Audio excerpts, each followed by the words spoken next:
ArthurTV with me. Thanks for coming on. I'm going to quickly go through what we're going to talk about so you can stay interested.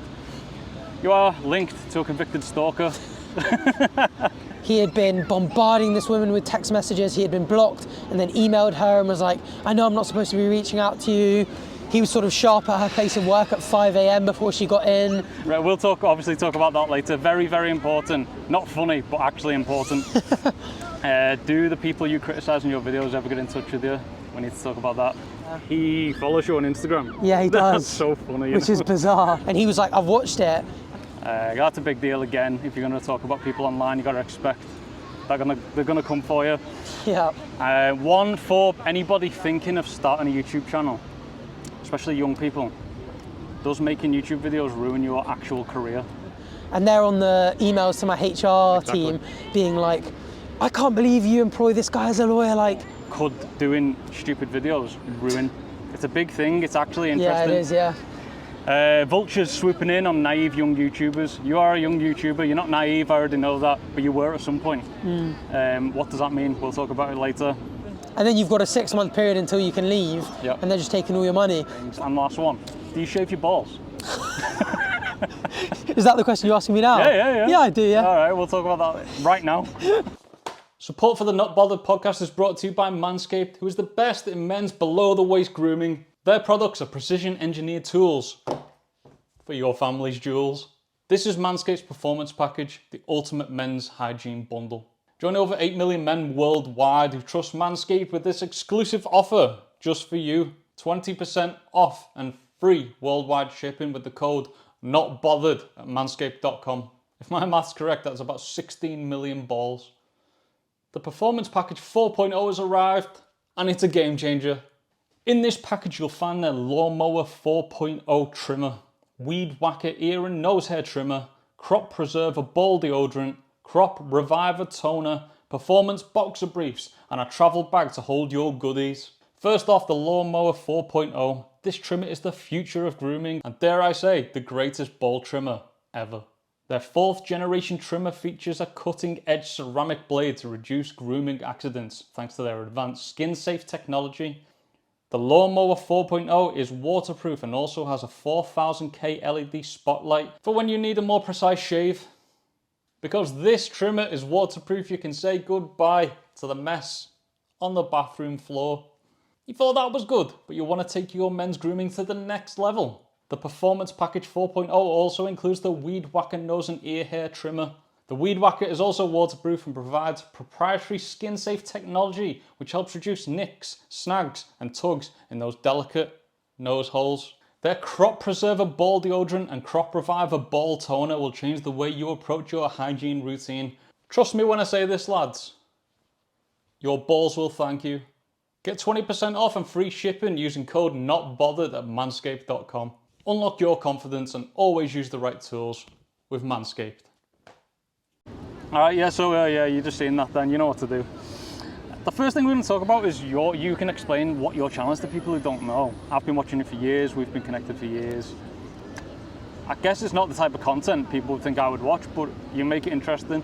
Yeah, I've got quite a wide, like, diverse audience. You sort of get, like, you know, teenagers come up to me and then people in their 60s sort of commenting on my videos. So I basically look at my favorite reality TV series and comment on them. That's pretty much it. Yeah. So I watch a show like 90 Day Fiancé, To Catch a Predator, Come Dine With Me, sort of like iconic episodes and series from across the world, because it's the kind of content I love, and just talk about them. And I think a big part of why people like it is people love watching the reality TV, but they get a bit sick of watching someone who's just like narcissistic, jarring, lying, and sort of they don't really get that like cathartic release that they get from watching a video where they show a clip of them doing something bad, and then they have a YouTuber coming in and going like, this guy's such a dick, like he's obviously lying. And then I try and like add a bit more, so I don't really like going down the reaction route as much, because I like to be able to try and add a bit more value. So a lot of the stuff I like to do is like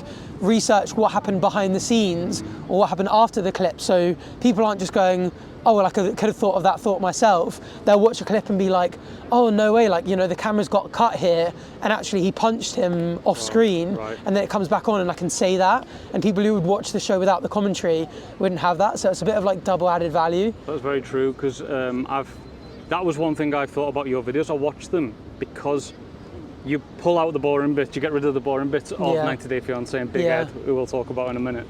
And give me what I need to know in like 20 minutes or however long they are. But you talk about finding this info from the first woman he had on Instagram.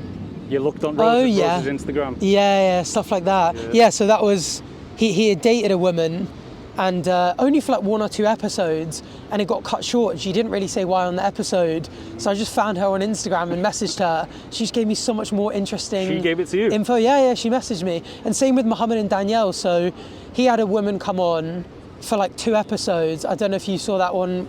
Can't actually remember. The blonde woman, and sort of they broke it off, and it kind of, you didn't really understand why. They sort of had a bit of a tiff on camera, and that was it, which was kind of weird given they moved into the same city together.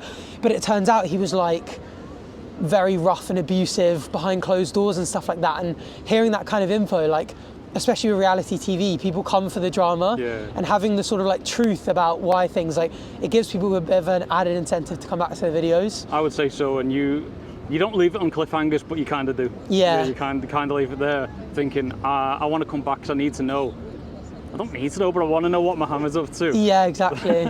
It's something I'm kind of conscious of. I mean, obviously it happens with a lot of like TV series anyway, like they finish the episode and tease the next. But you know, you've got to give a reason for people to subscribe and come back. So if you can be like, oh, next time out, you know, this kind of crazy thing happens, people are so much more likely to hit subscribe and come back, and people do get so invested in these kind of things. They do. I need to know. Well, I don't need to know. I want to know the next bit, because you released a Mohammed and Danielle video 3 days ago, maybe. Yeah. And I want to know what happens next. Yeah. But it's weird because you sound gentle and calm, but some of the stuff you say is brutal. It comes from your voice. Yeah, exactly. Everyone always thinks it's like this kid with a baby face sort of coming on and then just saying like the wildest things, especially when it comes to Big Ed.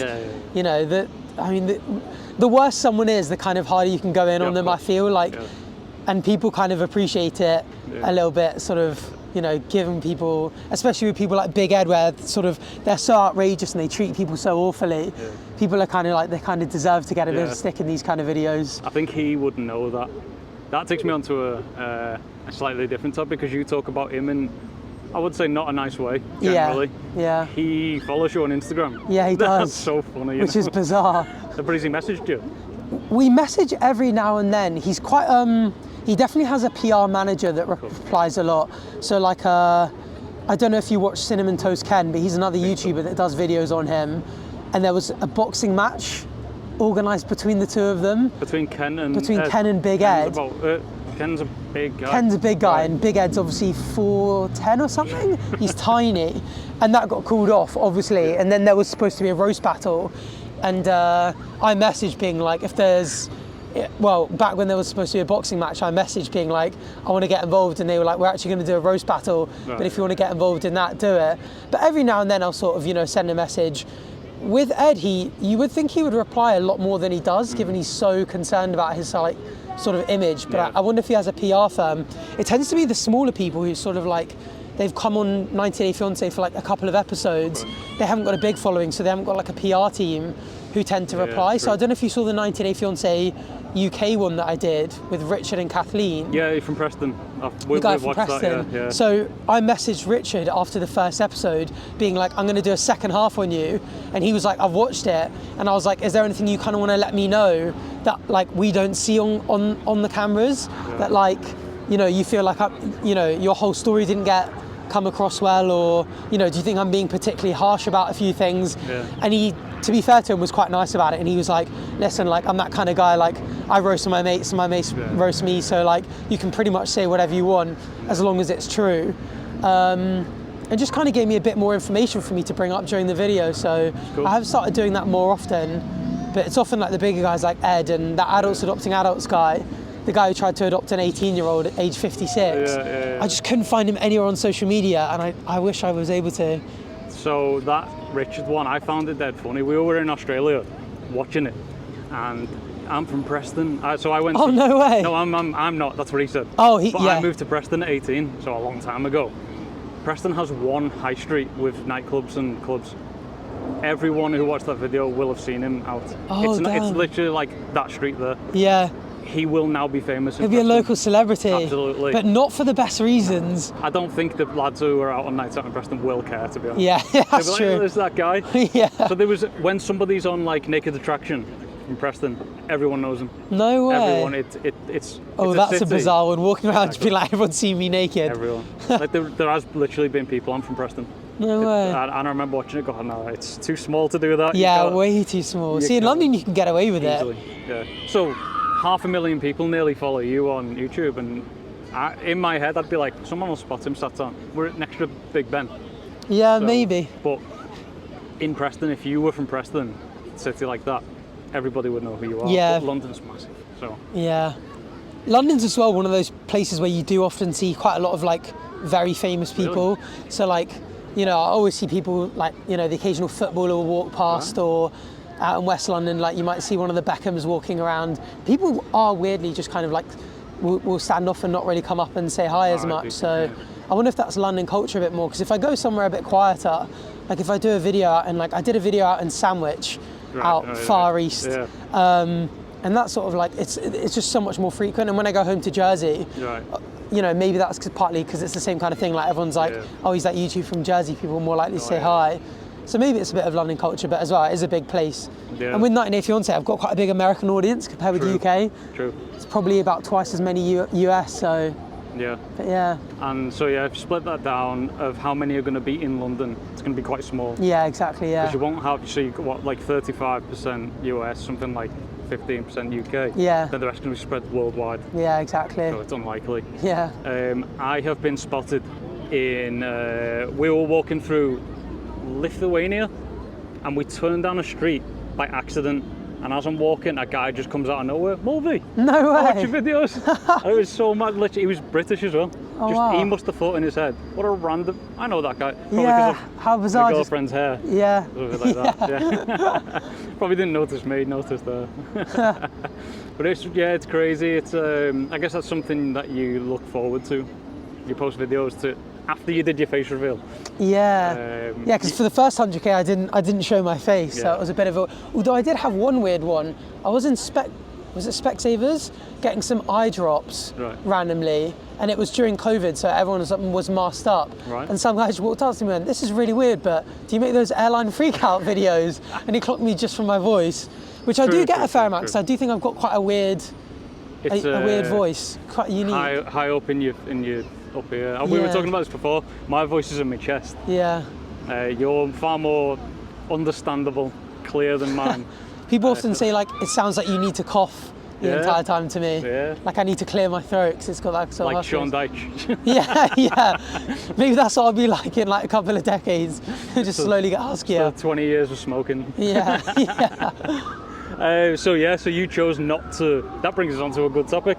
You chose not to reveal your face until 100K. I'm gonna guess for safety reasons first, but you can explain. It was actually to do with my job. So I studied law at uni, and it was so I got my undergraduate degree and then did my master's, and then it was when I was doing the legal practice course, which is basically the sort of practical exams you have to do to qualify as a lawyer.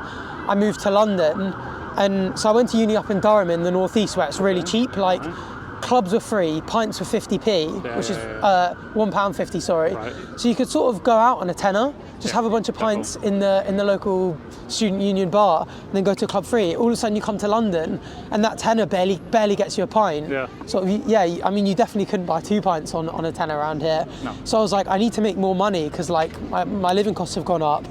And one of my best mates growing up, called Chris MD, I don't know if you ever come across his football content. Football content, yeah. Yeah. He was like a full-time YouTuber, and I was like, it's sort of like the perfect job, because I was like, if I've got an exam on Monday, I won't have a boss being like, we need you in on Saturday and Sunday. I can sort of wait till I have a chill, go out on a Monday night. If I've got no lectures on a Tuesday, no one's really doing anything, I can make a video on Tuesday, make a bit of money, and it's just time flexible, and the obviously upside potential is in like, the sky's the limit with YouTube. Absolutely. Really. Yeah, definitely. And then when I was coming up with a channel name, I was like, when I realized I wanted to do like compilation clips and start roasting people, I was like, I can't really have my name and face everywhere, because at the time, like, I had a law firm sponsoring me to do that LPC as well. And I was like, if I want to be a lawyer one day, I can't have my name and face, because all you need is one mean comment that doesn't sit right with someone, and they're on the emails to my HR team being like, I can't believe you employ this guy as a lawyer, like, he's, you know, he's saying this awful thing or saying this rude thing, and I don't think it's appropriate, and it's very unprofessional. He's gonna represent me in court, or he's gonna...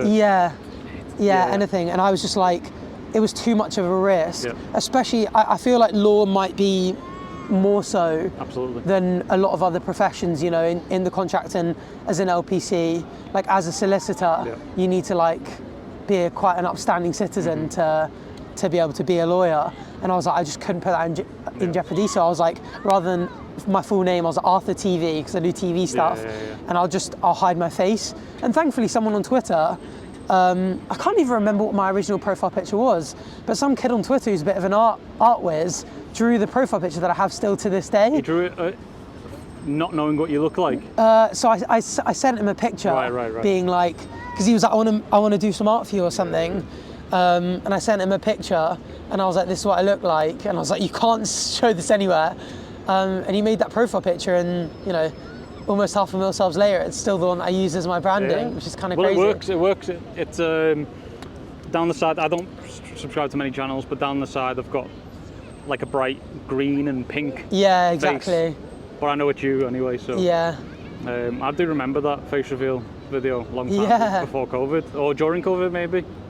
I was definitely in the house where... I think it was just before, just before. Or was it just after maybe, because... I was definitely living in the house I'm thinking of, that I moved out off to travel full time. So it was within a year of COVID. I think it must have been. Because I remember we were having a lot of comments, because obviously when COVID was happening, there were a lot of different countries with a lot of different lockdown rules. So we weren't in lockdown, but I think parts of America were. So when I released the video, I had a lot of the American fans being like, why are you meeting up with someone in real life? You're not masked, you're not sitting distance apart, like you're not following rules. And the number of comments I had to reply to being like, not everywhere has the same rules. Like we had lockdown, you know, this wasn't filmed during it. You know, we were following the rules and we were allowed to film this, but yeah, it was crazy. And I obviously face revealed with Leo. We'll talk. We'll leave that to later. Keep the star suspense. Of the show. Yeah. So, but the funny thing about that is that takes me back to how I found your channel, which was airline passengers losing their shit. So Boss TV show. I still watch all of them, not just the airline, like Gatwick Airport and Cardiff Airport. I just find it interesting because I spend half my life in an airport. Did you? That was your first video? Was it actually the first video? It wasn't quite my first video. The first one I did was it was really easy to make. It was like text-to-speech memes. So I saw a guy called Cowbelly. I'm sure I think I've heard that name. You may have heard of him. He's got like a mill, but he used to do these things called meme awards or something, where he would just do 10-minute videos, and all he would do would show like a meme on screen, put like text-to-speech like generator on it and read the tweets or the memes out as they came up. Did he do the Are You Pregnant one? US pregante, and the words people write in pergonant and perginant, text to speech from Quora. Yes. Was that him? It was, video. Was that like a Yahoo Answers meme or something? The word pregnant, are you pregnant? It was just so funny. I remember that one. Was that him? Yeah, it was. Yeah, he did that. And I just remember seeing his stuff, and he was sort of getting like 500,000 to 1 million views per video every day. And I just tried it one day when I was, and it took me about 2 hours to make one of these videos. And I was like, this is easy. But my views just weren't what his were at all. And I sort of hit 1,000 subscribers, and I was like, I've got to do something else. Like this just isn't getting anywhere. And then funnily enough, it was because I was talking to a girl at uni, and she was just randomly on Twitter one day. We were just chilling together. She was scrolling through her Twitter timeline, and someone had made a compilation of all these freakouts, like 5 or 6 of them, and we were wetting ourselves. And I was like, I've just got to do a compilation video of this. It would do so well. But because there was so much build-up that was really boring, I was like, I'm just going to do a text-to-speech summarizing what happened up to the freakout so you can understand why they're freaking out and show it. And that first video, I used Reddit. I put it on public Freakouts. Right. It went front page and got like 5 or 6 mil views. Is that the one that's before your part 1? Yeah. I don't think I've even watched that. So it's the exact same part 1 one, right. but with text to speech rather than my voice. And yeah, it went crazy. It got me like 30k subs, and everyone was just like, do a part 2, do a part 2.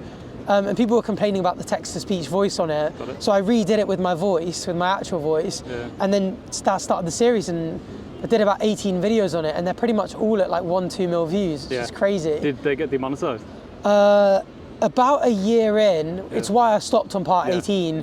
ITV were like, you can't keep doing this. This is like, they'd kind of clocked on. And like back at the time, it just wasn't fair use, like, you know, they had every right to copyright claim it. Like, I didn't dispute any of it.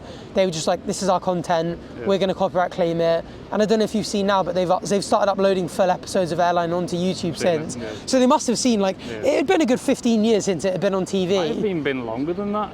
I think the first episodes were 1999, exactly, which is 24 years ago, and the last one was 08, which is, 15 years ago was probably the last episode. But they must have seen it and been like, oh, this is a revenue channel from us. Absolutely. And started copyright claiming it. And that was when I started the 90-Day Fiancé stuff, and I was like, if I want to make this my job, I can't just keep nicking other people's like stuff and playing it for a minute. You know, I need to show my face, and because the video, to be transformative, needs to be at least half about me, so people can come in and like see my stuff. And I started doing the 90-Day Fiancé stuff. And recently I've started working with Discovery. I'm sure you saw on 90 Day UK. They actually reached out and were like, we've got a new series, we want you to make videos on this, which is quite nice. That's boss. And they've done it again for season 2. So season 2 is coming up in a couple of months. Season 2, 90 Day? Of 90 Day Fiancé UK. Do you know who's in it? I don't yet, no. They're sending me the clips in a couple of weeks. But I'm going to be under an NDA, so I can't obviously leak it at all. But I might get you to tell me. Yeah, I might do. But it was nice because like, when all those airline stuff got claimed and I started doing the 90-day stuff before I started speaking to Discovery, I was like, any day now, again, the exact same thing could happen and I could get claims on all of my content. From TLC, do they own that? Yeah, TLC. They seem to be happy though that people are using their content. It's free advertising for Yeah, TLC. Exactly. I think they realise, like, it's kind of what you were saying at the start, like, I'll get an episode and it'll be 2 hours long and I'll cut it down to like 5 minutes of the clips. And then speak about it for 5 minutes. So a lot of people do watch my videos and go like, oh, I'm gonna watch the full episodes, or they'll watch the few episodes and then tune into the videos to see what I think about them. So it's not like people are just coming to the channel to watch the episodes, because like they actually don't, they just get the sort of highlight sort of thing. So they do kind of like, I mean, evidently like now they're sort of like paying me to cover the series. That's posh. They're now going like, this is gonna get people to come and watch the full episodes more, which is nice, because then it's sort of like a mutually beneficial relationship rather than like I'm nabbing the content and they just don't know about it yet. You're advertising the full episode? Yeah, basically, yeah. So I've seen the full episodes of only the UK one. Oh yeah. I've only watched the US ones through your content. The UK series was a good one as well. I think I watched it before you released, and then I watched the Richard episodes on yours. But yeah, it's something a bit different. So it's not just me rewatching the same episode again. So you do. But we've spoken about. I've given you an idea for topic, and your response was very good. It was, I don't know what I could add to that. Yeah. It wasn't just, I know it'll make money. Yeah. It was, what can I add to that to make it worth watching? Yeah. And that's a big thing. Because there are so many reality shows that I absolutely love that I would love to cover. Like, have you ever watched Bondi Rescue? Yeah. I love it. It's my favourite show to binge. Just like lifeguards. I grew up on Jersey, like by the beach. I was a surfer growing up. Right. Like I loved just like being able to, especially being in London, just watching all the seaside mania and the surfing, and I just loved it all. And there are so many idiots that get stranded out at sea that get saved. But the amount of time that I spend just going like, I don't think there's much I could add. Like I could add commentary and like summarize it, but like I don't think people would appreciate it much. It is what it is. It's it is. Yeah. The interesting part is watching someone sort of like having their lives saved, or you know, these crazy waves swooping someone out to sea. Whereas with something like 90 Day Fiancé or Come Dine With Me, you watch someone who's a bit of an idiot or a bit of a weird guy, and you get added enjoyment from hearing someone roast him. Exactly. Have you? I was watching Come Dine With Me, or what's the other one? The date one on Channel 4. It's First dates. No, where there's three dates, dinner dates. Oh yeah, I haven't seen that one. There you go. Need to watch it, there you go. So one girl or guy gets menus, she picks 3 of the menus and goes on a date with the menu. The menu is a guy who's written the menu to his or her house, and it's dead awkward. Some of them are alright, but I was watching one, I was like, I wonder what, because I was watching it on Channel 4, there's no comments. I wondered if everyone had my view. Yeah. And you would have your view, and then we'd read the comments and see if everyone was on board with, why has he done that? Why has he said that thing? Yeah. There's your well, this I'll check it out in like 2 days, so you won't have enough time to get a video up before then. That's something I thought you'd probably do, but I always think, will it get demonetized? Yeah, that is the tough one. Because people don't understand, it's not just losing money, the video doesn't get shown to anyone. Yeah, exactly. Yeah, my first podcast episode was demonetized. It got 150,000 views in about 4 days, and then got demonetized.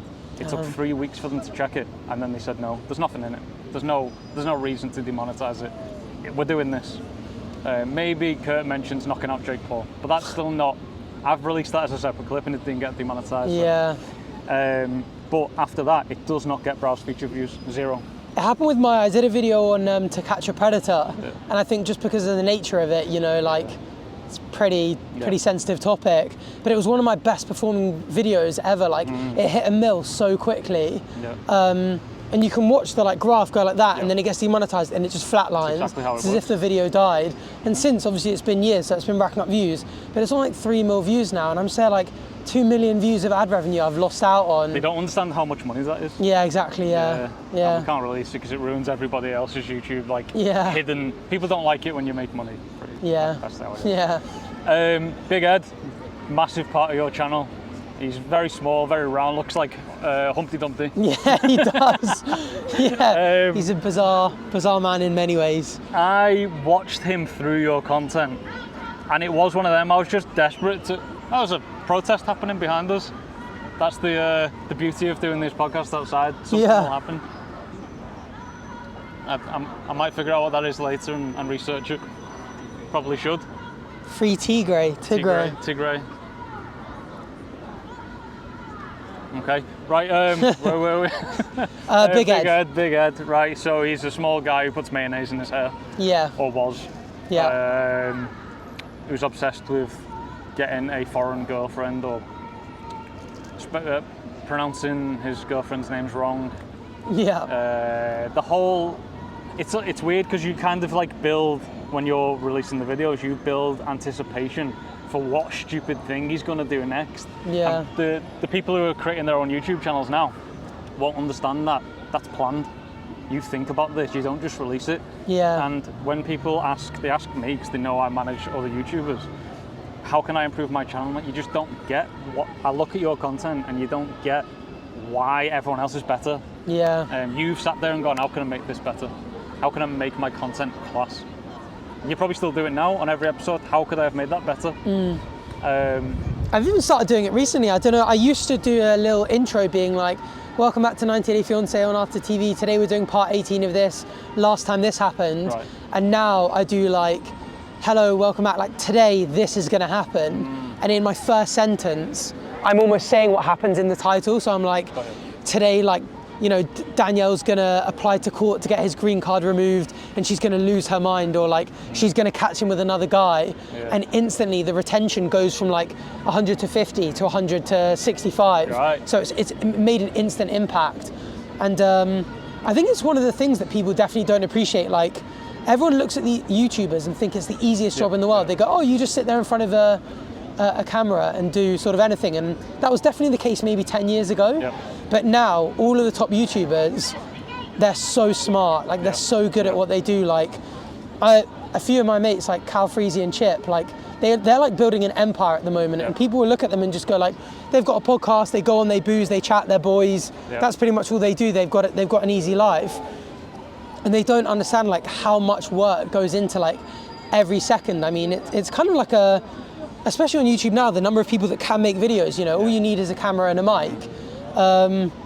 How good you need to be to get to the top of YouTube these days, that your thumbnail needs to be a work of art, the title needs to be engaging, the intro needs to hook people, every second needs to have high retention, the outro needs to get people to subscribe and come back for more. Like every single second is planned as if someone's writing a book or a novel. Like there's a storyboard behind most videos. There's a storyboard, even in travel videos. Yeah. It's random because you don't know what's going to happen, but the idea of the video is planned. Yeah, exactly, yeah. A random quote from like, I would say like 50 years ago, the lead singer of the Bee Gees said when he was creating Tragedy, the song, when the singer isn't singing, like when the singer is singing amazingly, he then stops and the music has to be epic. Yeah. Totally butchered the phrase. He's singing and it's awesome. Then the music is strange and keeps you hooked. Because the Tragedy thing is a bizarre dun, dun, and when that stops, he starts singing again in his high-pitched tune. It's the same on YouTube. You have to. Why would they sit and watch random just that up there? Yeah. For 12 seconds. Yeah. They're gone. And people don't have any attention span. TikTok's making it worse and worse. I was just about to say that. Yeah, people get bored so quickly, and it's kind of part of it is a bit of a shame because you do get this sort of what people call like the Mr. Beastification of YouTube, where like there's no, like you can't sit back and enjoy a chill video a lot of the times because so many of them are like, what's up guys, this is gonna happen, and sometimes you're just like, oh my goodness, like it's almost too much. And now people are slightly going away from it a bit more with powerful storytelling.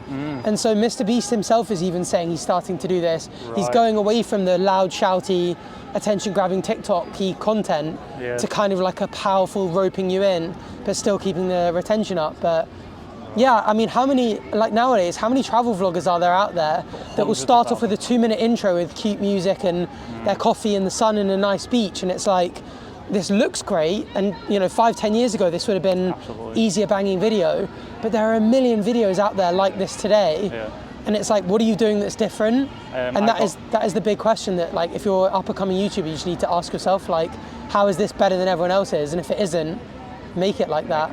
Yeah. Why would time is important? We have 24 hours in a day unless you're Molly May and you have an extra one. Why would I watch your content? Why would I spend my 25 minutes watching your video instead of this one?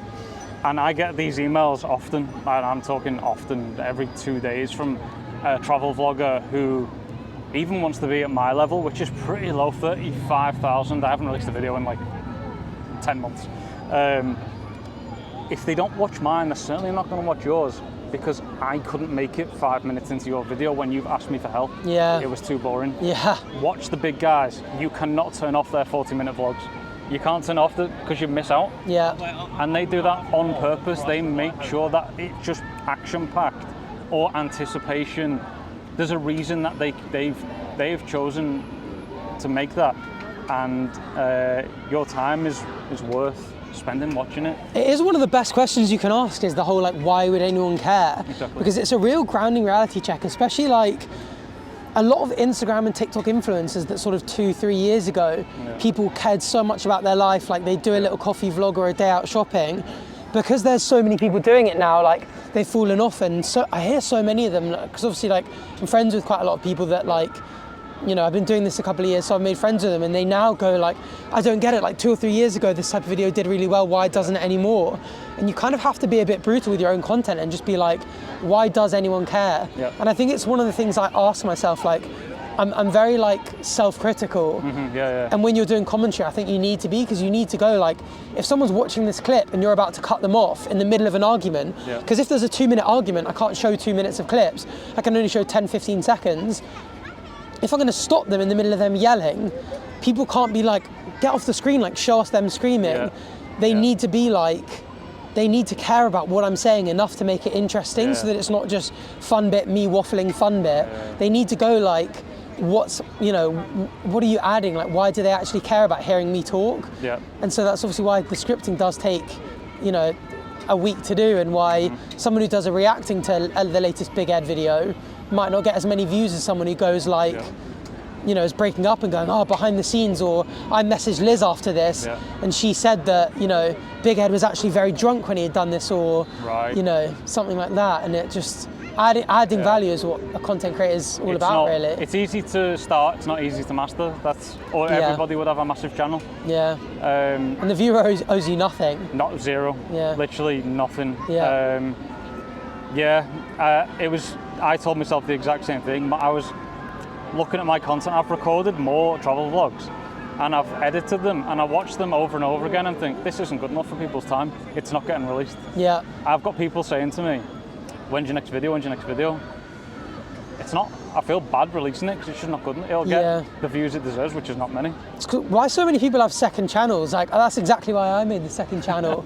So I started doing I started doing reaction content, and I was like, this is so, like, because I knew it was lower content, like lower tier content, I was like, I want to make this content because I like the idea of people getting to know me a bit better, but I was like, if I upload this on my main channel, like, people are going to be like, this is such low effort content. So I made a second channel where I was like, just so you know guys, like, this is for bonus stuff, like, if you want low effort content, so maybe you could do that, like, you know, you could have a second channel where you just go like, these vlogs aren't particularly special, but if you want to come hang out with me for a day when I go to the beach, I filmed this vlog, nothing exciting happened, but you know, because everyone has loyal followers, like, you have people who subscribe to you that like, they'll watch no matter what you put out. It's true. So yeah, I think it's a good avenue. I have been sat, pen and paper, staring at it thinking, how can I be different? Because I'm not there's the group of travel vloggers who make like the fancy, nice water, coffee in the morning content. I'm not in that genre. There's the... Haven't got the boobs for it. Exactly, or the arse. And there's the ones who make like, you should visit this city, and they give you so much info. Not me. Not for you. I'm not interested in telling someone to go somewhere. Then there's the one of going on an adventure, and that was the one I fit more into. But there's better people than me, so I'm going to find a way. If I make new content, it's going to be my thing, where they're going to go. He does his own thing, and that many people will watch it. Yeah. I am not Bold and Bankrupt, Harold Boulder or Kurt Kaz. I'm not any of them people. Somebody else could be, but they need to beat them to they're taking all the views. Yeah. So you need to be better than them, and that's hard to do. It is. How can you be better than PewDiePie when he does a video on Airline or whatever? Yeah. How are you? He's got what? How many million? 120 million. Yeah, something ridiculous. It is. Yeah, I mean that is what partly made me want to do the reaction stuff. So I don't know if you saw, but PewDiePie watched my To Catch a Predator video, and so like made a video. So I spent like a week like finding the best clips, making all this commentary stuff, and all of a sudden someone reacting to it gets all the best clips made for them, gets all the info fed to them by a YouTuber, can laugh about it. And he, you know, will hit record, and 20 minutes later his video's done. Yeah. And so it made me think like, why don't I just start doing that kind of content too, if I can? But yeah, it's always a tough one. So let's give some advice to people, because this is dead important. I tried to think about this beforehand, especially for you. You're in law, and you mentioned it at the start. I don't think kids these days understand. I sound like an old man. I'm grey and I'm going off. Kids these days. They don't listen to. They don't understand. You will ruin your whole life by doing a video where you abuse somebody in a video. Yeah. And think about, certainly for you, if you want to progress in law, there's going to be a crusty old man doing the interview. Yeah. And he's not going to understand YouTube, and will be like, why are you talking about a mayonnaise head man? Calling him like a fat whatever, or a little, or an egg or whatever. Yeah. It's not funny, Arthur. Yeah. You need to be.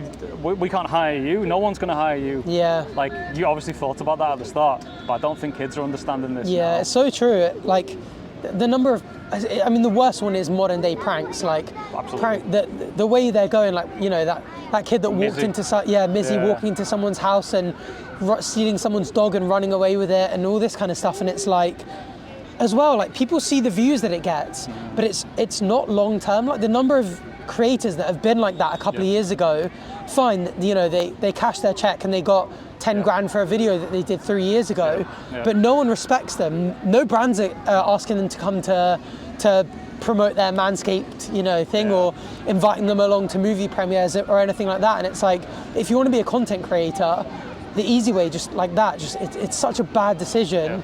And there are so many like it, like, especially on TikTok, that sort of like embarrass themselves and put on this persona where they get really, really hated from doing all sorts of degenerate things. And they go, oh, well, I'm going to be, you know, I'm on 250,000 followers, and I'm going to hit 1 million by the end of the year. And they're going, and this other content creator has 1 million, and they live in a high-rise apartment, and they drive a a Lamborghini and all this kind of stuff. And it's like, but that person with 1 million followers has 100,000 people who, when they release a t-shirt, will buy it because they love them and they value their content. And when they do a tour, they sell 50 quid tickets to 1,000 people and they earn 50 grand that day. Like, it's not all about the raw numbers of views and followers. Like, the quality of viewers is so important, and like the respect that you get from making respectable content, like, it gets you so much further and it's so much more important. And if you're gonna do it as a career, you need to monetize it. Yeah. You can't monetize being a dickhead. Yeah. I mean, you can. Logan Paul and Jake Paul have done it, so. Yeah. But they're lucky because they were such good content creators that the platform wanted to keep them. But you get a lot of people who they go like, I wouldn't be surprised if with Mizzy, YouTube turned around and went like, we don't want you on our platform. Like, doesn't matter what you do. We don't want to show people that you can go out there, do this kind of degenerate thing in society, get a following and then profit off it in the long term. We don't want to contribute like that. And their platform's big enough where they don't need it. And they can be like, you know, they did that with Logan Paul. After that Japan video, they demonetized his entire channel for 30 days. And I really hope they take a stand with a lot of this modern content where they just go like, we're not going to allow you a place on the platform to profit off this. People copy whatever you do if it's successful. So they're copying your content, they're copying, I'm copying somebody else's podcast because I'm not the first podcaster. Bold and Bankrupt copied another person. Idiots will copy idiots as well. So someone's going to see what Mizzy did, so he got on Piers Morgan and try and beat him. Exactly, yeah, and it's such a shame, which is why I just hope the platforms take a stand with it all. But yeah, I mean, if you're trying to make it big, like, I don't understand why they don't look at, well, it's probably because they look at someone like Mr. Beast and go, well, I haven't got £1 million to give to my friends. With PewDiePie, they go, I haven't got a bunch of editors that can edit a video a day, so I can't compete on him with upload front.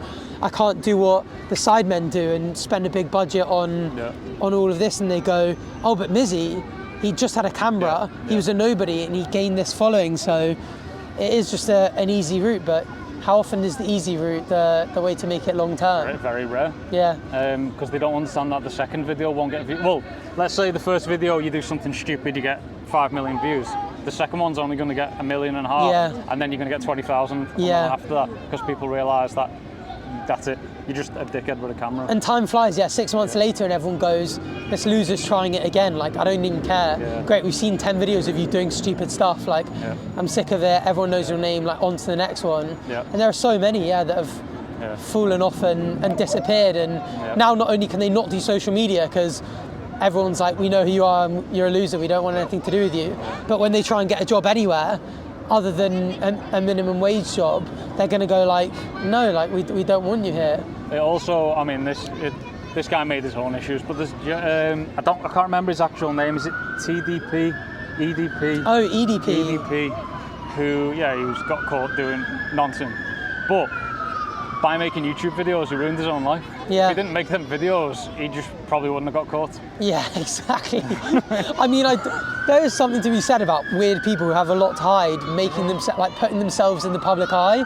It's so bizarre. Yeah. It's almost like serial killers that kind of like, I don't know if you watch any true crime stuff. I've only watched I've released 2 or 3 episodes on it. Yeah, I haven't done too many, but I love true crime. And there are loads of serial killers who psychologists say that they were leaving clues about who they were because they want to get caught, because they want their names to be. They don't like the fact that everyone's talking about this ghost character. They want all the cameras on them because they're a sort of, narcissist, and they want their names out there. Yeah. And there was one funny case I actually did with Freezy and Chip on the Fellas Mysteries. I don't know if you ever saw their channel. Probably not if it's a true crime one, but they did this sort of true crime series where they had a full set and they kind of like did this detective show, and I filled in for one of them. And one of the guys who committed this crime used to go into the police station, ask about suspects and give them fake theories. Right. And it didn't take them long for us to be like, this guy's a bit weird, like, should we just look into him? And he got caught. So bizarre, but yeah. But I mean, if you're going to be a serial killer, you're an absolute nut job. So that doesn't surprise me that he was trying to get himself caught. Yeah, exactly. Second channel, you talked about it quickly. It's doing very well. It's doing better than my main channel, annoyingly. Well, sometimes it happens. You've got loads of mates on the channel with you, though. Yeah. You're trying to explain like what it is. I haven't watched any of them yet. Yeah, so I mean, it's very basic content. I mean, we basically that one's much more about, I mean, if you watch the videos, like 70-80% of it is just us laughing. Right. And it's just me and 5 of my mates just watching whatever content. So we watched a show called MILF Manor. I don't know if you saw that. Did you ever see this? I watched your video on it. So for the people at home who don't know what MILF Manor is, it's basically a Love Island type thing where they got a bunch of women to come in who were MILFs. They were sort of 50 to 60 and they loved hooking up with 20-year-old blokes. And they got a bunch of 20-year-old guys who love MILFs, all in a manor. They lined them up. And on episode 1, they dropped the curtain. And what they realised when the curtain dropped was that each son had their mum in the show.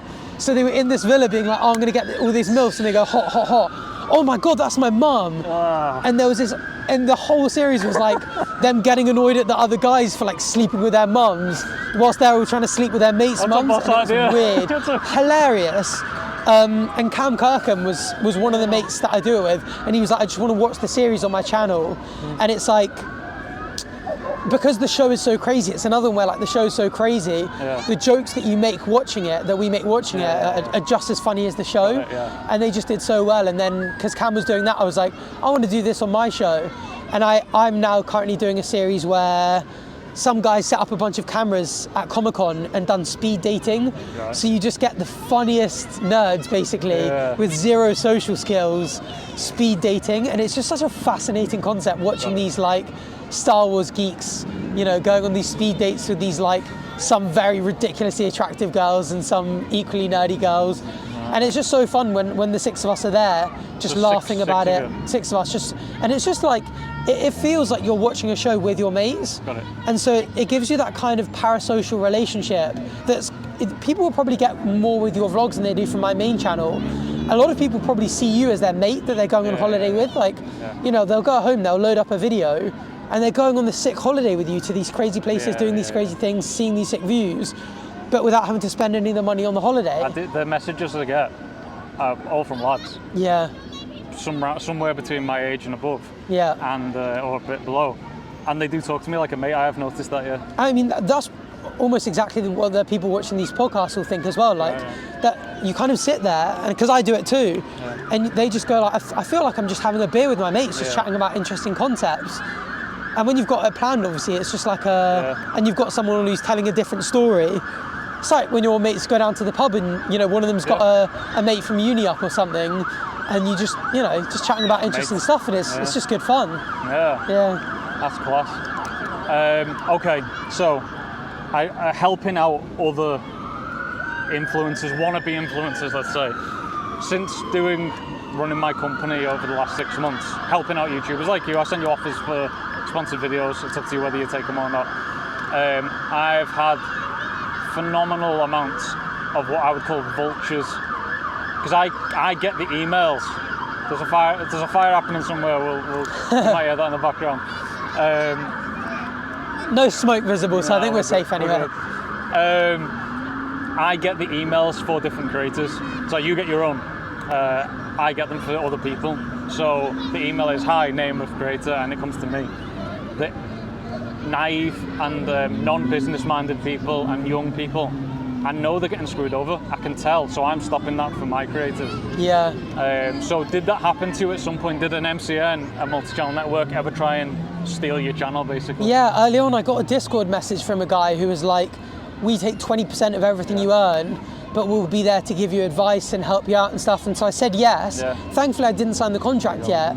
And then the second I said yes, before I had paid them the first one, I was sending them messages and they weren't replying and stuff. And to be fair, if I was a bit more weak-willed, I'm sure they could have gone, oh, well, you've agreed to it, we'll take you to court. I mean, thankfully, that probably one of the best things I ever did was get a law degree for a YouTuber. Like, people always go like, oh, it must have been such a waste of time. But the fact that I can negotiate my contracts and read them and understand them, and obviously know a good deal of contract law, and obviously it helps me with the commentary stuff, because I end up specialising in intellectual property and fair use law, which helped a lot. So I know that what I'm doing. So I know that what I'm doing now with the 90-day fiancé stuff is legal. But yeah, I mean, when they were kind of saying yes, I was just like, I was able to just be like, take me to court, and you know, to be fair, because I said yes, you know, there was all the elements of a contract, you know, intent to create illegal legal relations. I said yes, offer acceptance, so they could have. But I knew from practicing law that a big thing of law is like people often use it as a threat. And if you say, fine, take me to court, because it's such a long and arduous process, they don't do it. And expensive. But yeah, like if I didn't know better, I could have ended up writing them a check every month until the contract had ended for 20%. I know that's happened to many people. That's why I spoke to a guy. He's got many massive YouTube channels. Bald guy with a beard. He used to do top 5. He now does biographics. I can't remember his name. Doesn't ring a bell. You'll have seen his face. Very British. Give us a second, people. We're in the middle of London. God, it's popping. Yeah, exactly. Yeah, something's kicking off down there. He makes very, very good educational content. I spoke to him and said, have you ever done a video on MCNs? And he said, no, I hate them 3 letters. I don't want them anywhere near me. I got contacted constantly. And then I looked into it and I was like, wow, they just steal your money. Yeah. There's no benefit. No, there really isn't. What you said, if they stop responding, they do that after you've signed the contract. Yeah, literally straight away. They do nothing. And then you've got a 6-month period until you can leave, and they're just taking all your money. Funnily enough though, it did used to be worse. I don't know if you knew anyone that started YouTube like 10 years ago, but at the start, you needed to be signed to an MCN to get monetized. And to be signed to an MCN, you needed also to be signed to an MCN to have a YouTube banner. And some MCNs used to take 100% of your revenue just so that you could get a banner. And loads of my mates that were YouTubers 10 years ago were like, my first 20 or so videos, all the money went to an MCN and I only signed to them because I wanted a banner. Wow. And it is crazy. But so if you're starting off as a YouTuber or like a young influencer and you don't really know what you're doing, joining a reputable agency is the best thing, because you'll go, oh, but why would I give you 20% when the brand's going to come to me and offer 200? It's because an agency or someone like you will go like, well, I know what your views are. You should be asking for 1,000. Exactly. So I'm taking a 20% cut or 10% cut. I'm taking £200, but at the end of the day, you're getting £800 rather than 200. And people can come to me and I'll give you, I know some agencies that are very good, because I don't want to take many people on. I haven't got the time to do it, I'm busy. But I know already I've spoke to some, everything's kicking off. It's all kicking off. We'll find it on the news later. I've already spoke to some agencies who are very good, and I would happily recommend them to people privately, not on here, and just give them free promo. Just always read your contracts with everyone. Yeah. It's the thing, like, so obviously this video was sponsored. I read that contract word for word, but I've dealt with Manscaped many times. I know that money's going to come. Yeah. When I send you deals, I can't say who the brand was I sent you last. If you accepted that money and did the ad, you'd get that money. And the money I told you is the money that you'd get in your bank. But how easy would it be for someone just to make you do that ad and never pay you and disappear? And they know some 16-year-old kid who sat home with just a camera and a mic isn't going to take them to court. And another one definitely to be wary of, because it happens to so many people, is someone going like, obviously it's too good to be true type thing, where like I've had YouTube mates that sort of get 1,000 views a video, get a sort of like $2,500 sponsorship deal from NordVPN, and they go, wow, this is amazing, and they go, just download the app, here's the link, they unzip it, and it just wipes their computer, takes all the credit card details, takes over their channel, and they wake up the next day and their YouTube channel's gone, and it's like Tesla X streaming Elon Musk talks about Bitcoin, and it's crazy. The number of people that have fallen for phishing scams is crazy. Did you see it happen to Linus Tech Tips? Oh yeah, exactly, yeah. Millions and millions, what's the 10 million subscribers? Yeah. I watched the guy who talked about, because there's no way Linus has ever been phished. He's too clever. Yeah, he's way too clever. But he's got many people who have access to his account. One of them have been phished. Yeah. So I have access to many people's different YouTubes. I'm never going to get phished. But to get into my account, on any of my accounts on any network, you have to have my phone or the codes. Yeah. You need my phone number. You need something. And say this to everyone, get 2-factor authentication on everything. Yeah. It's just, your channel is gone, you will never get it. He was that big, Google helped him, YouTube helped him. But someone with 10,000, you got no chance, it's dead. It happened to one of my mates, just gone. Yeah, it's gone. It's so risky. 4 or 5 years of work gone. And also not doing the mobile text authentication codes, because like if someone knows your full name, that's another big reason why a lot of the big YouTubers they have their full names, but it's not their real ones. Because let's say someone's with O2, they can be like, oh, can I get like, you know, trying to think of someone who's like well known with a well-known name. A real name. Yeah, a real name, but like, let's just say you know KSI's full name. Yeah. You ring up O2 and you go, oh, hi, it's KSI, I've lost my SIM, can you send me another one? And they go, oh yeah, they send it to you, you put it in the phone, try and log in, the two-factor comes through to your phone, and you can log into their account. And that's how James Charles got hacked. Really? And I'm guessing phone companies are much better with it now. But 2 or 3 years ago, so many big YouTubers got hacked. And that's why now you've got the authentication apps and the key codes. It's so much better now, but yeah, people that don't have two-factor, it's crazy. There's a lot of info for people who are, because the amount of people who have got a YouTube channel or want to be a YouTuber, it's not just making videos, there's loads of stuff. People are out to get you. Yeah. Whether it's a company or a person or Reddit. Reddit can come try and get you if they want. Yeah, yeah. Doesn't mean anything, but they can try. And it's you're about as vulnerable as it gets as an influencer, because like they see a small YouTuber and they know it's just them. Yeah. You know, it's not like you're an employee for Tesco or WH Smith or, you know, NatWest, where you can go like, you know, up to your superiors. Like they know that if it's just you and you're walking around with the you know, you're a sitting duck and you look like an easy target. And that go back to real name. So it's my real name. If they go on my channel, it's my real name. Doesn't really matter to me. I've always been very what's the word? Strict with what I post online, knowing that if I post it, somebody might screenshot it forever since I was a kid. Yeah. I've been posting on the internet since I was like what? I don't know, year 7, maybe year 6, which is a long time ago, 1999. Yeah. And I've never posted anything that I would be annoyed if somebody brought it back up now and tried to expose me. I'd be like, well, yeah, I posted that. Yeah. Because I've never posted racist stuff or whatever. Same. You're quite a lot younger than me, so you probably grew up with Twitter where it didn't exist when I was a kid. Yeah. But if it did, everybody would be getting ruined. Everyone my age would be done. Yeah, things that were okay back then that just aren't okay now. Like everyone used to talk about. I mean, it is one of the big problems with these YouTubers that are 10 years old, because not 10 years old as in like started YouTube 10 years ago, is like so many of them said so many words that like back then a lot of people just did say on the internet, and it haunts them because like, you know, there's nothing they can say because someone will turn around and like, oh, you said this word 10 years ago, and it sort of haunts them. I quite like, I don't know if you've heard of PewDiePie's Twitter thing. I think he's deleted his Twitter or stopped doing it now, but he used to have a bot where it would automatically delete every tweet that was over a year old.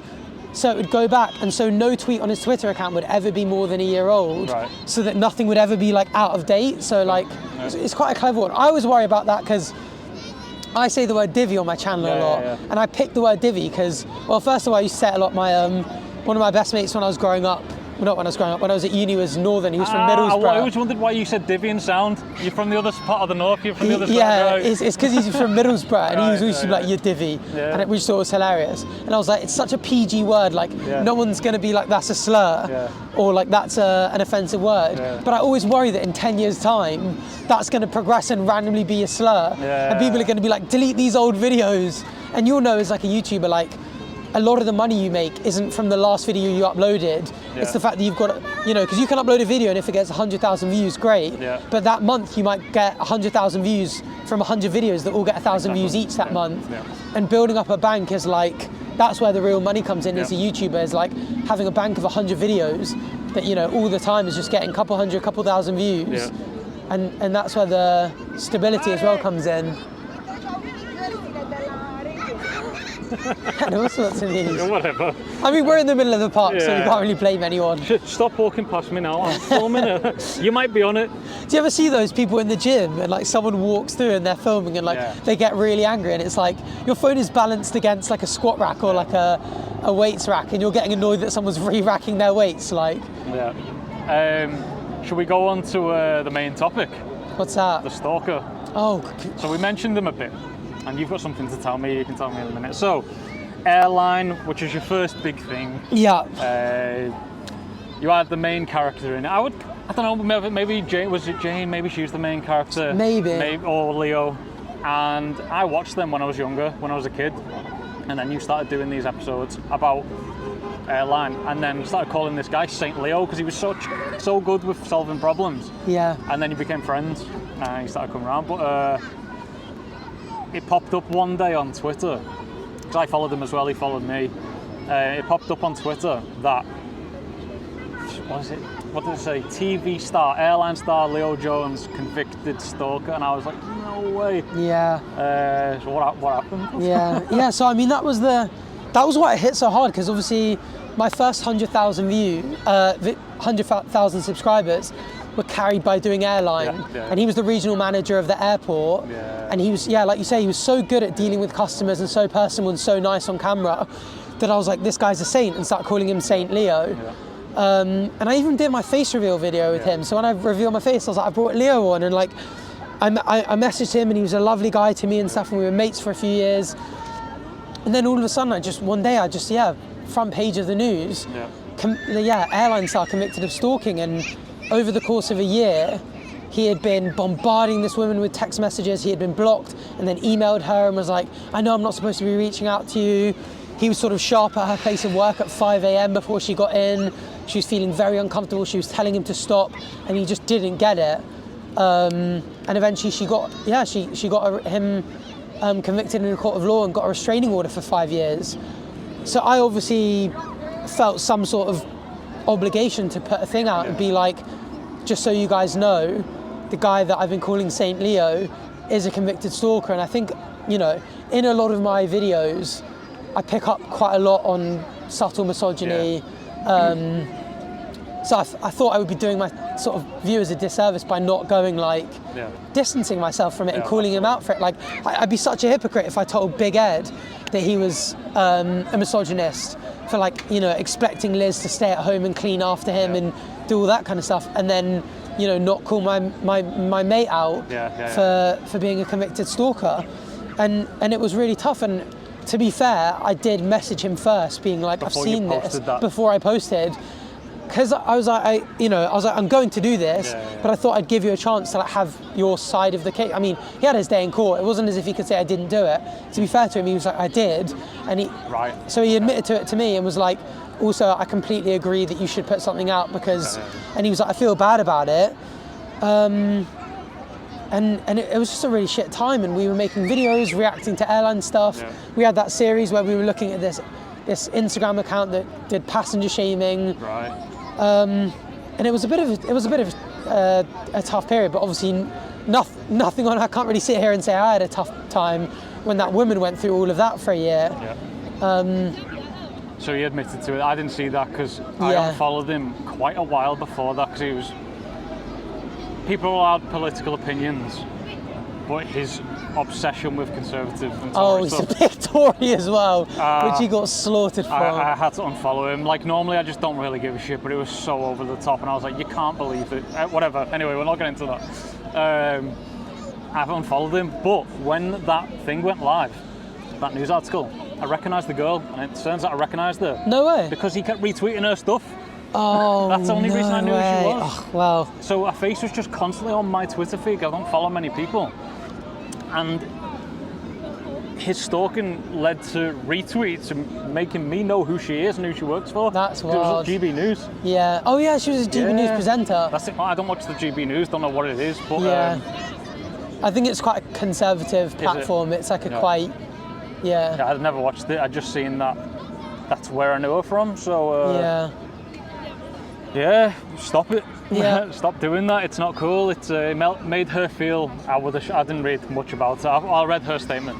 I can't imagine what it's like for a woman to fear getting to work and going home, getting on the tube. Yeah, not knowing if he's around the corner. Like, it is terrifying. But so we spoke about it, and I was like, I'm distancing myself from you, and for a good while we didn't speak. And he tweeted something a bit weird to do with his health, and so I messaged him being like, what was this about? And he was like, hey mate, just to let you know, I've got cancer. I've just been diagnosed with cancer. And I was like, oh shit, like, where is it? And he was like, they've had scans, it's all over my body. I've only got a couple of months left. And I was like, you've been through a lot, not you've been through a lot, a lot's happened to you lately. But to be fair, like, if you ever want someone to speak to, I'm here, you know, like I know he's done a terrible thing and stuff, and I wasn't going to give him a platform. I wasn't going to say any of it was okay. But you know, if the guy's passing away and he needed someone to speak to, I didn't really want to abandon him. I really wasn't sure whether it was the right thing to do.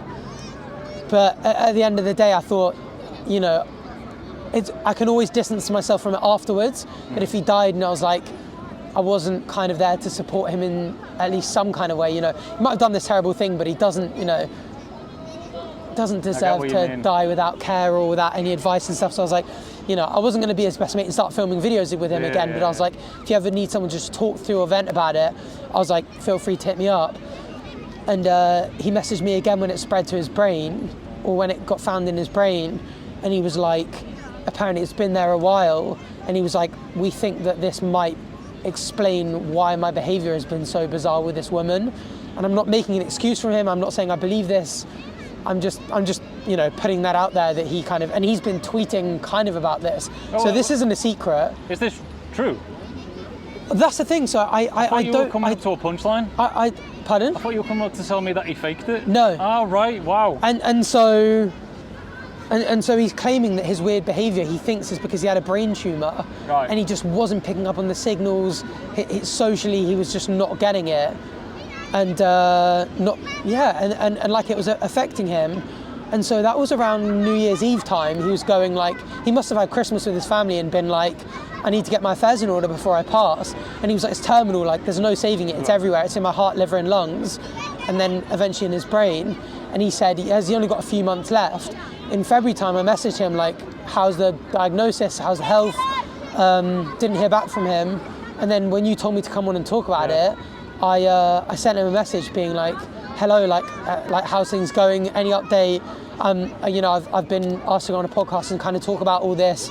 Do you want to kind of like give an update, give any of your side of the story that I can say? And it didn't even deliver. And so because he blocked me on Instagram and Twitter eventually, because obviously I distanced myself from him, I can't go on his socials and figure out if he's still posting and he's private. So I actually don't even know if he's still alive anymore, and I don't know any of his friends and family. How long ago was this that you spoke to him last? February time, when he said I've only got a couple of months, and it's been a couple of months. I definitely, because I didn't ask you long ago to come on this, I don't think. I straight away went onto his Twitter and had a look at if people were calling him a stalker, and they were, and he was tweeting. So I'm not blocked. So when was the last time he tweeted? Fairly recently. No idea. Well, I'll have a look after this. But he still follows me, and people were responding to his tweets, which were about politics still. Yeah. Calling him a stalker. Yeah. I thought that whole conversation, the way you were talking, was going to lead to him lying about it, and it's not true. I thought that was what the punchline's going to be. Like if I was smiling at any point during there or kind of laughing, it's just the way I deal with awkward topics. I get this a lot on my own channel because, like, I'm sure you notice I smile a lot. Like, I naturally do. So when I did my true crime video, there were occasionally times where I just spoke with a smile on my face because it's like how I naturally speak. And people were like, why are you talking about this? Like, you know, I'm there like, and this person was brutally murdered, and they're like, why have you got a bit of a smile? So that wasn't a joke. I just have a way of speaking that is like that.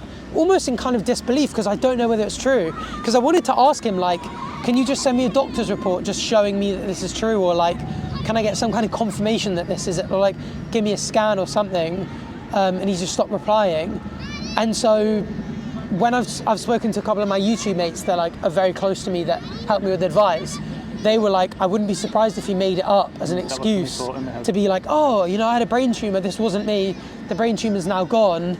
You know, that's a valid excuse because, I mean, I haven't given it enough thought, but if he's sitting there going like, you know, I had a brain tumor and it caused me to act weird, you know, it's a mitigating circumstance at least. I mean, it doesn't excuse it because surely he knew what he was doing, but I mean, anyway, it complicated things and bizarre, but I'm out of the loop now. You're blocked. But I'm blocked now. I don't know if he's still alive. I don't know if he's terminal. I don't know if he's lying. I don't know if he's still got it and he's managing. It's in remission. It's so bizarre, but I was shocked for a number of reasons. I genuinely thought he was gay. A lot of people do think that about him. To be fair, like when it came out, we did an episode in Airline where he had a crush on a girl called Mel in the airport and got drunk and approached her. Everyone was like, this is so crazy, I thought he was. And stalking the girl because he's got, I don't know how to describe it, his just demeanour is quite soft in a and just people assume it, and when people started saying it, I was like, I can see that, and so I did a Q&A video with him as well when I hit 250k subs, and I was like, ask me and Leo a bunch of questions and we'll answer them, and so many of them were just like, is Leo gay or straight? And he, you know, he says he's straight, maybe he's bi, maybe he's, who knows? Because I've seen he's got kids. And he's got kids. This is what I think about with all people who get caught doing stuff like that. They never think about the repercussions of other people. Yeah. So everybody on To Catch a Predator, when they get caught, the feeling I get, I'm like, that's some kid's dad who's just been caught meeting a boy, and that kid's in school, and now his dad's gonna get called a nonce for the rest of his life. Oh my goodness, it's awful. And the kid's gonna be linked to that for his whole life. When he turns into an adult, your dad was a nonce, so are you. It's the same with that with we were kind of talking about it, about people who like do degenerate stuff on social media and then how it impacts their careers, but their family's a big one too. Do you know this Snapshoteye Paul Breach guy? Yeah, the ginger guy, the TikToker, and so many weird things. Like when he was like 30 odd, he impregnated a 16 or 17-year-old. This was just the character he was doing. Yeah, no, very weird. Recently, so he's 43 now. He recently met up with an OnlyFans girl who was like 19, just very young looking. You could tell was very immature. Was definitely trying to take advantage of it. Messages his young female fans. It's just very, very weird. And he's got this reputation, and he goes on lives and just speaks and just says the most outrageously offensive things. And he's got a son who's in school. Right. We don't know what his son looks like, but 100% everyone in his school knows what his dad looks like, because he'll be picking him up from school, he's got the same surname, he'll look similar. Like, all you need is one person to, and that kid's social life is ruined. Like, you're this kid's dad. Your dad's that weird guy. And why they do it, like, if you've got kids and stuff, it's beyond me. And it was, again, a part of the reason, like, my dad's a businessman and he works with certain people where I'm like, if I did stuff like that, it could tarnish his image so badly. Exactly. And it would ruin his image. Yeah. And the knock-on effects could just be crazy. Yeah. And I've got little siblings who are in school now, You've got siblings? Yeah, I've got little sisters who are in school. My youngest sister's 6, so she's got another 12 years. And obviously social media is really big in those schools. And like, all of them know that I do. Yeah. It's funny, I've got a sister called Willow, and because my name's ArthurTV, they call her Willow DVD at school, which is quite funny. But they all know it. And if I ever did something, I mean, you know, thankfully I've not got any skeletons in my closet, but you know, if it turned out that I was a horrendous racist or something, it would ruin her school life and all of my younger siblings, because they'd be like, your brother's that scumbag who said this horrendous thing or did this horrendous thing. Yeah, the knock-on effects for it just are crazy. Like, that's the same with linking yourself to someone. It was straight away you solved that problem. You was like, I'm gone. Yeah. Here's my view. Somebody commented, you need to get a lawyer. You're like, I am a lawyer. Yeah. So. Your link to the 5 guys you do the video with, and anyone else you've been in the video with, people, especially young guys and girls, need to do proper research to find out who they're getting linked to. You may not find something. Everything the research on Leo was great.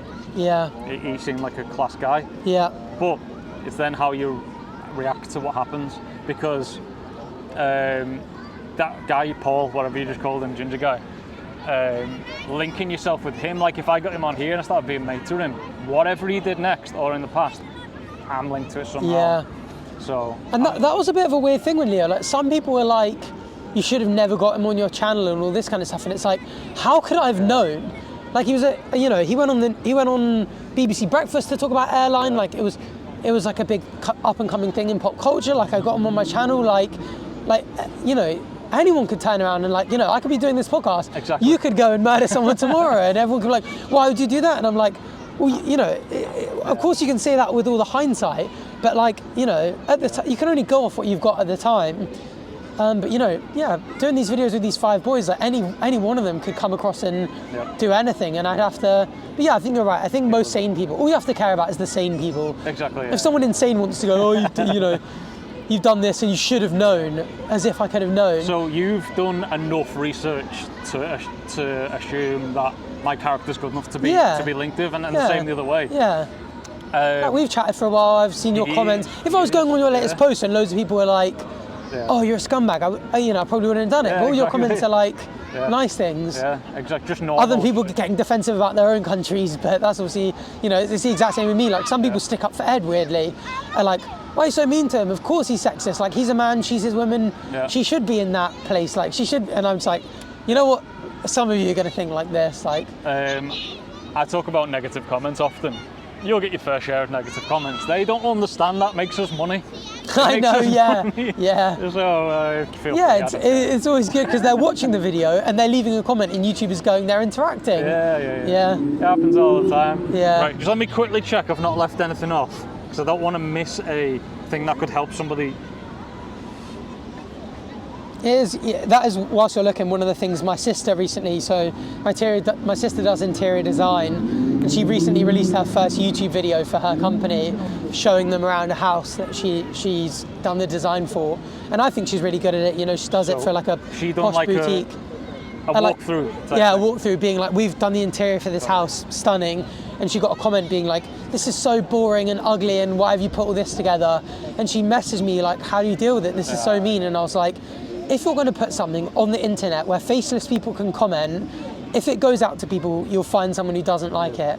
And as long as people aren't saying things that are like, as long as it's not an overwhelming people going like, you're out of touch, you're rude, in which case you should pay attention to it, you're going to get those comments. Like, put yourself out there, you're going to get criticised, and use as much of it constructively as you can. If someone's going, your lighting is shit, maybe go, can I make this better? But if people just go, oh, you're cringe, you're a loser.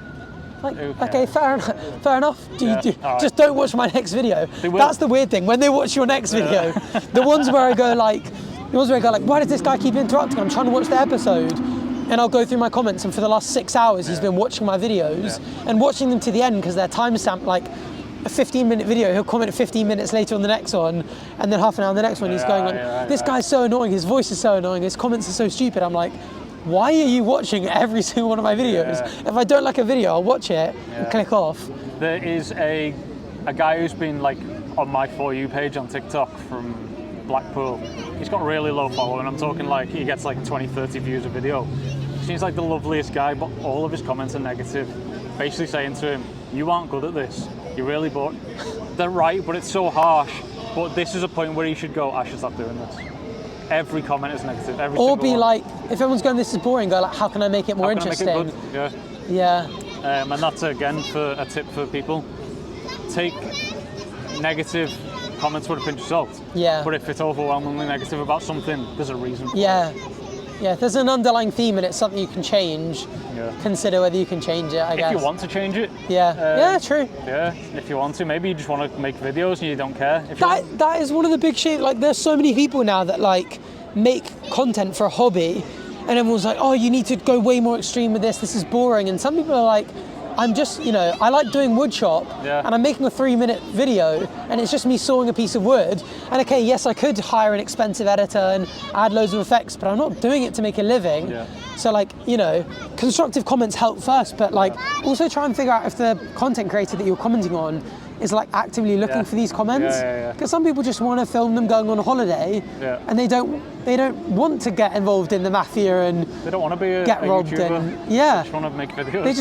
They just want a video diary for where they go. So what's happening now? Is that coming from a taxi? It's all kicking off in London. Someone stood across the road with a boombox. They're filming something. No, it's a rapper. Right there. Are we getting a first look at a music video? Yeah, I was just making sure I wasn't going to get demonetized. Yeah. So if copyright. But if it's as long as he doesn't bring that out in the next 2 weeks, you're all right. Well, thank you. And on that note, we'll leave it, I guess. Thanks for coming on. Thanks for having me. It was great. Enjoyed it. Hope you guys enjoyed it too. Yeah, thanks. Right, we'll see you later. Done.